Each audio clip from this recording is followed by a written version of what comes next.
Hello, Tiger fans. Emily Dixon here with head coach Brian Kelly to talk some fall camp. And Coach Kelly, the last time we caught up, it was to close out spring, and you still had a lot of pieces that you wanted to put into place. So how much progress has been made turning this roster of players into a team? Well, first of all, we have to get more players on the team.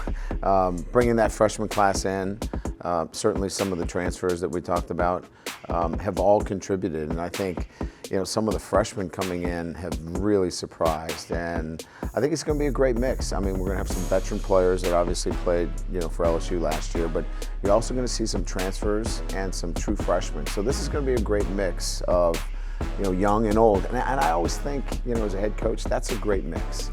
If they're all veterans, sometimes there's not that sense of urgency. When you have this mix, it really adds to kind of the, I think the want to and desire to go out there and prove things. You have a very specific approach to fall camp. For example, off days have now turned into recovery days. So what's your Cliff Notes version of how you get this month put together before kickoff starts? Yeah, continue to build.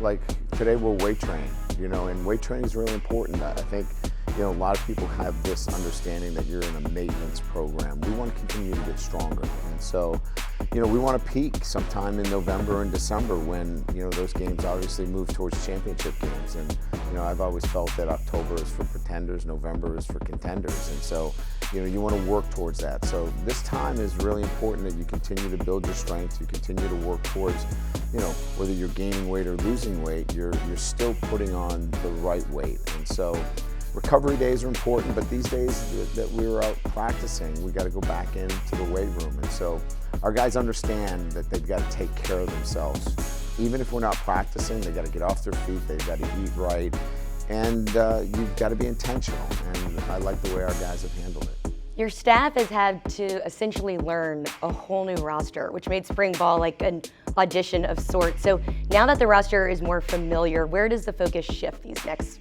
few weeks getting ready for kickoff? Yeah, so a lot of the technical and the tactical development. So, if January, February, March, and through June was the physical development that we talked about, and certainly, for us, the mental development and understanding how to do things and think right. This is really the technical and the tactical. So when we get into the season, we can just push play and go and play fast and not have to think. And that's how you want to play as a football team. So I think that's what the coaches are locked into. That's what they need to be, and that's what the players need to be thinking. Okay, since it's our first interview of fall camp, I guess I'll toss in a quarterback question, even though not very many people want to know about it. But there's a lot of depth that you've got in that room, a lot of talent. What is your step-by-step process of going through a fall camp battle and naming that starting quarterback? Well, I think it starts with, I always felt like our quarterbacks needed to protect themselves. In other words, today was about third down. They have to know the protections. They have to be able to get us in the right protections, and you have to convert on third down. Just as defenses have to get off the field on third down, you have to keep the chains moving. And so today was a big day, and understanding protections and knowing how to protect yourself and getting the ball out. And this is a day like today where you get some separation. I've been talking about how do you get separation. Days like today, quarterbacks start separating themselves. We'll see some more separation when we get into the red zone and where you throw touchdowns and accuracy. So over the next week or so, we'll be putting our quarterbacks in situations where they can start to separate. And that's really where I think, for me, the great quarterbacks start to show themselves. Maybe this next interview, we'll give a little something else. Maybe we'll see. I think you'll find out by just watching.